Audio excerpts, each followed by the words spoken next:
Wow. Okay, so like right off the bat, we've got a pretty huge development on the world stage Yeah. with the arrest and transfer to The Hague Hmm. of Rodrigo Duterte, Right. former president of the Never Philippines. And president of the Philippines. Yeah, and this isn't. this isn't just another news story. Yeah, It's like a moment that could honestly like redefine how international justice is perceived. absolutely. And I think the thing that's really kind of striking for people to really wrap their heads around is that you're looking at a former head of state facing the ICC. Right. I mean, that is a really significant event, and I think there's a lot of layers here in terms of the political and legal complexities that we Yeah. have to unpack. For sure, for sure. And to be clear, this all unfolded on Tuesday, March 11th, 2025, Right.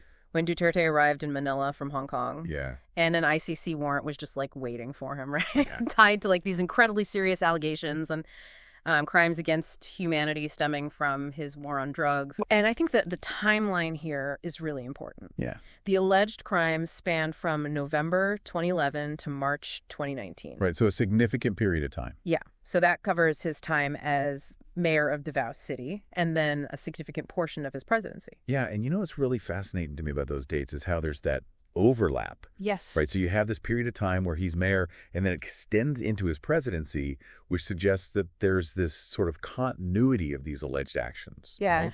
Yeah. And I think from the ICC's perspective, that could potentially be interpreted as a pattern of behavior Exactly. that transcends local boundaries and then rises to the level of crimes against humanity. Exactly. Yeah. And to really dive deep into this, you've given us a really great set of sources, BBC News and New York Times and CNN. Absolutely great sources. Yeah. And our goal here is to really like dissect what happened, the accusations against Duterte, the legal arguments that are being presented, and then like the wide range of reactions to his arrest. Yeah, and it's such a mixed bag, right? You've got people who are completely opposed, and then you have people who are saying, what he was doing, what needed to be done. Absolutely. And it's, we're going to try to like lay all that out. Yeah. But it's a situation that's loaded with significance, I think, and the implications are far reaching. I think you're right. And if you sort of like zoom out a little bit and connect this to the bigger picture, Yeah. you can really see how this arrest is a test Oh, yeah. for international justice. Right. Right. It really forces us and the world, I think, to consider Yeah. how these global accountability mechanisms that are in place, how they intersect with the sovereignty of individual nations. Yeah, absolutely. Okay, so let's like start with the concrete events. Okay. So the arrest and the transfer, like how did this actually like physically happen? Right. So all three sources confirm that the ICC issued this arrest warrant, and the BBC put it really succinctly. They said crimes against humanity over his deadly war on drugs. Yeah, and I thought CNN actually had a really interesting specific charge that they included. Oh yeah, what was that? It was the crime of murder Please. as a crime against humanity. Okay. And so I think that level of detail Wow. from the ICC really speaks volumes. Yeah, and I think that specific designation of crime against humanity is something that's Oh, it's critical. like critical for our understanding. Absolutely. Because it signifies that the alleged actions weren't just like random criminal acts, Right. but they're believed to be part of a widespread or systematic attack directed against a civilian population. Yeah, it's that widespread and systematic Yeah. idea that elevates it. It takes it to another level in terms of Exactly. international law. Right. And as we mentioned, this happened at Manila's International Airport upon Duterte's arrival. Right. And his daughter, Veronica Duterte, went on Instagram and said that he was forcibly taken, onto a plane Yeah. bound for The Hague. Right. And even expressed concerns about his health. Which I think is really interesting, right? Because you can see how this is impacting the family. Yeah. And the family is very much involved in the politics of the Philippines. Oh, absolutely. And then his other daughter, Vice President Sara Duterte, echoed this and said it was oppression and persecution. Strong words. Really strong words. Absolutely. And I think it just highlights the intensity of the emotions surrounding this whole thing. Yeah. And the fact that it's not just a legal matter, right? This Yeah. is deeply personal for a lot of people. Yeah, no doubt. No doubt. However, President Marcos Jr. confirmed that the flight did leave Manila Tuesday night Okay. with a stopover in Dubai. Right. And he stated clearly that the Philippines cooperated with Interpol, really emphasizing that they were fulfilling their international legal obligations. Yeah. CNN even noted that Marcos said he received the Interpol notice for the arrest warrant at 3 a.m. local time. Wow.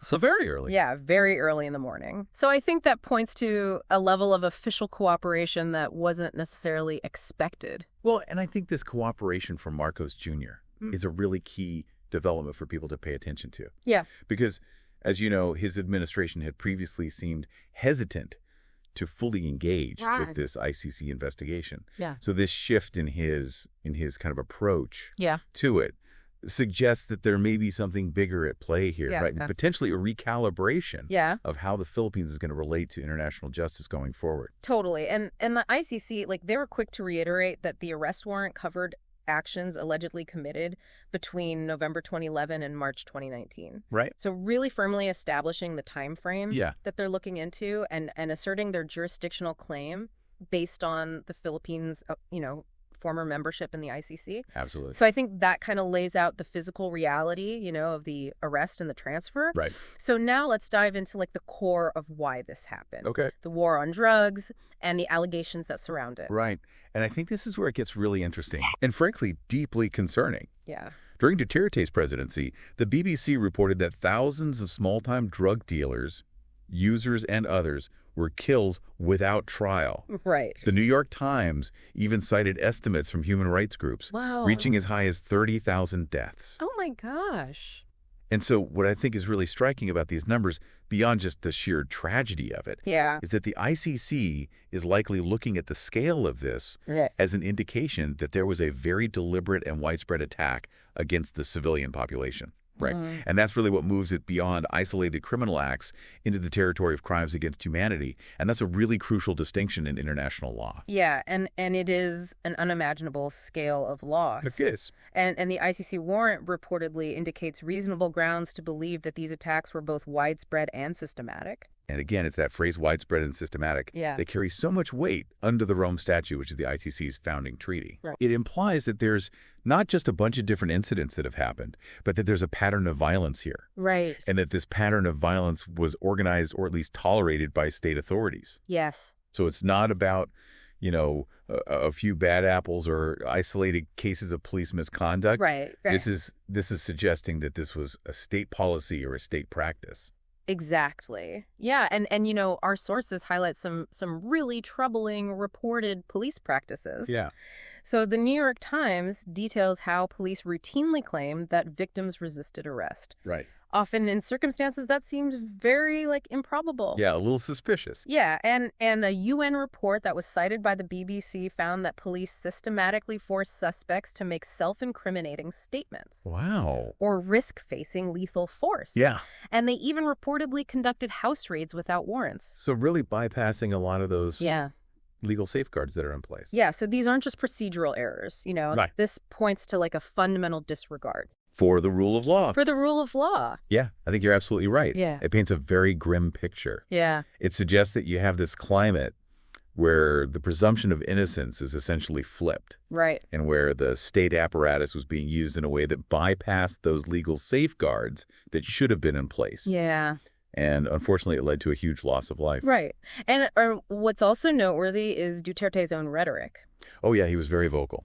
Yeah, and his very public pronouncements regarding the war on drugs. Yeah. The BBC quoted him openly urging forces to shoot drug suspects dead.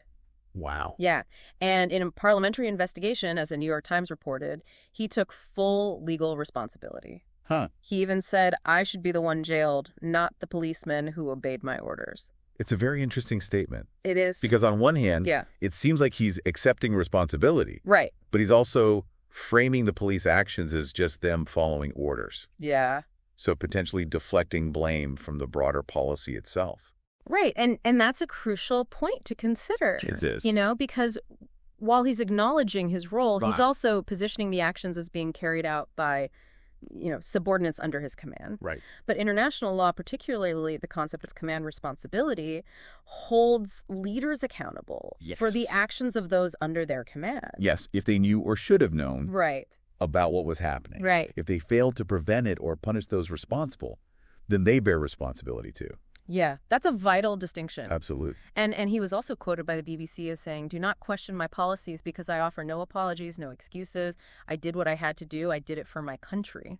Wow. And then he just said very simply, I hate drugs. Make no mistake about it. So very strong statements. Yeah. And I think what those statements reveal is his unwavering conviction in his methods. Yeah, absolutely. And it really highlights that deep divide that exists between those who saw what he was doing as necessary and those who viewed it as, serious human rights abuses. Right. So you've got like the immense scale of the killings. Yeah. And Duterte's often unapologetic justification of his actions. Yeah. Now let's navigate the legal arguments surrounding the ICC's jurisdiction. Because this isn't a straightforward legal matter. No, it is not. This is very complex. Yeah.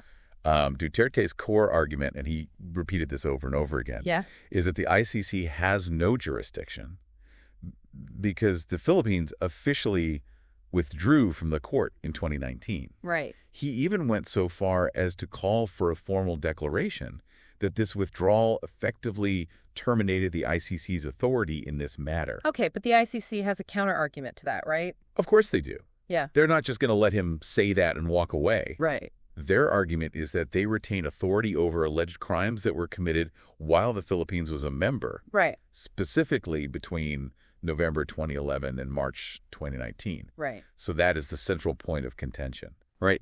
They're basically saying you can't just withdraw after something has happened and then say, oh, well, you have no authority over me. Right. So their position rests on this principle that a state's withdrawal from the court doesn't absolve them of responsibility for those crimes that happened during their membership. Got it. And I think that principle is so essential to the ICC. Yeah. Because otherwise, states could just evade accountability after something terrible has happened. Right. They could commit atrocities and then withdraw and say, oh, well, too bad, you can't touch us. Right, exactly. And President Marcos Jr.'s statement, about cooperating with Interpol and fulfilling international commitments. Right. How does that fit into this jurisdictional debate? Right. It's a really good question. And I think what it shows is that even though the Philippines withdrew from the ICC, they're still a member of Interpol. Right. And Interpol can act on international arrest warrants, including those issued by the ICC. So Marcos is basically saying, look, we had this international obligation to cooperate with this legitimate Interpol request. Okay. Regardless of our membership status with the ICC. Got it. So it's separate but related. Yeah. Right. It's this other layer of international legal cooperation that we have to consider. Okay. That clarifies the legal situation. Hopefully. Yeah. So now let's examine the shifting political landscape and the different reactions to Duterte's arrest. Because this is where it gets really interesting, right?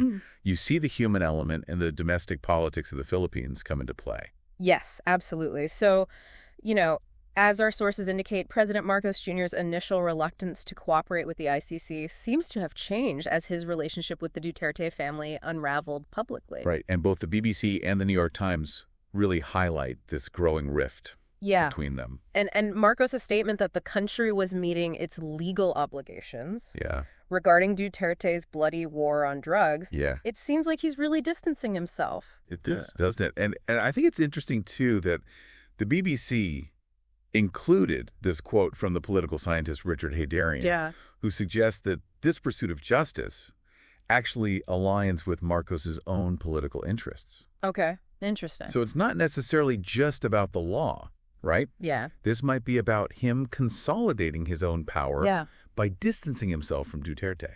Wow. And on the ground, the reactions have been really polarized. Oh, absolutely. So we saw Duterte's supporters at the airport expressing their sadness, and one supporter even told Reuters that they believed he did a lot for our country. Yeah. And they even launched a petition in the Supreme Court. Wow. Trying to block the ICC's involvement. So you can see there's some real support for him still. Absolutely. Yeah. Yeah, and I think that really demonstrates the depth of his support. Absolutely. It shows the loyalty that he still commands among a certain segment of the Filipino population who view what he did as necessary to address crime, even if it was controversial. Yeah, but on the other hand, the reactions from victims and human rights advocates were very different. Right. They hailed the arrest as a historic moment. Yeah, a long time coming. And the beginning of accountability. Yeah. After, years of campaigning for justice. Absolutely. Grace Garganta, whose father and brother were killed, oh gosh, offered a really poignant perspective to the New York Times, saying that this arrest renewed the sense of hope. Yeah. That even small victims like us can stand a chance against Duterte and his powerful men. It's a powerful statement. It is, yeah. And former Senator Leila de Lima, who was a vocal critic of Duterte and was even detained during his administration, Right. was described as ecstatic. Wow. So you can see how this is like deeply personal. Oh, yeah, for many people. For many people. And I think these contrasting reactions really underscore the deep divisions within Philippine society regarding Duterte's legacy and the impact of the war on drugs for the victims and their families. Yeah. This is a potential turning point. Right. A chance for some justice after they've endured so much. Yeah, and even upon arrival back in Manila, Duterte remained defiant. Oh, really? Yeah. The New York Times quoted him as saying, "You would have to kill me first if you are going to ally with white foreigners." Wow. He also questioned what crime have I committed and stated his preference for prosecution within the Philippine legal system. So he's sticking to his guns. Absolutely. And that continued defiance, even in the face of these international proceedings, is like characteristic of his public persona. Totally. It's consistent with how he's always been. Yeah. Right? Rejecting international intervention, insisting on national sovereignty. Yeah. Those have been hallmarks of his political career. Yeah, and it's a stance that resonates with segments of the population who are wary of external influence. Oh, absolutely. Yeah. We also got a brief glimpse of the international reaction. Oh, yeah. China said that they were closely monitoring the development of the situation and cautioned against politicization. It's interesting to see how China's going to respond to this. Yeah, and China's perspective here is really noteworthy given Duterte's previous foreign policy shift. Towards Beijing? Towards Beijing, exactly. Right. So he was very friendly with China. Right. So it'll be interesting to see how they navigate this. Yeah, and I think it reflects a broader concern about international legal bodies being used for political purposes. Right. Against leaders with whom they have, cultivated relationships. Exactly, because China doesn't want to set a precedent where their allies are being targeted by international courts. Yeah, and just to add another layer of complexity to all of this, Duterte had planned to run for mayor of Davao again. Oh, wow. And his daughter Sarah is seen as a potential presidential candidate in 2028. So this isn't just about him, right? Yeah. This has implications for his whole family and their political futures. Yeah, this has huge ramifications for the future political landscape of the Philippines. Absolutely. This is not just a legal case in isolation. It's deeply embedded in the ongoing political dynamics and potential power struggles within the country. Yeah. So the outcome of these proceedings could have a huge impact on future elections, political alliances, you name it. Right. Okay, so let's take a step back now and consider, the man himself. Okay. Who is Rodrigo Duterte? Right. What key aspects of his background have shaped this figure? Well, he is a fascinating figure. Yeah. And a very polarizing one. Yeah. The BBC points out that he was the first president to come from Mindanao, which is a region in the southern Philippines that often feels politically marginalized. Right. And he enjoyed really high satisfaction ratings for much of his presidency. Okay. He had this tough-talking, anti-establishment image that really resonated with a lot of Filipinos who were looking for a decisive leader. Yeah. They wanted someone to tackle crime and corruption head on. Right. And he was often called the Donald Trump of the East. Yeah, I remember that. Because of his sort of brash style and his way of kind of shaking things up. Right. And then his long tenure as mayor of Davao City. 22 years. 22 years. Yeah. That really cemented his reputation. Absolutely. He was widely credited with reducing street crime in Davao. Right. But as the New York Times points out, his deadly anti-drug crackdowns actually started during that time. Back in Davao. So Davao was like a testing ground for his approach. Yeah. And his supporters often point to that, to the fact that Davao became safer under his leadership as evidence that his methods work. Right. Or at least that's their perspective. Exactly. Yeah. And then his foreign policy shift during his presidency, moving away from the traditional alliance with the U.S.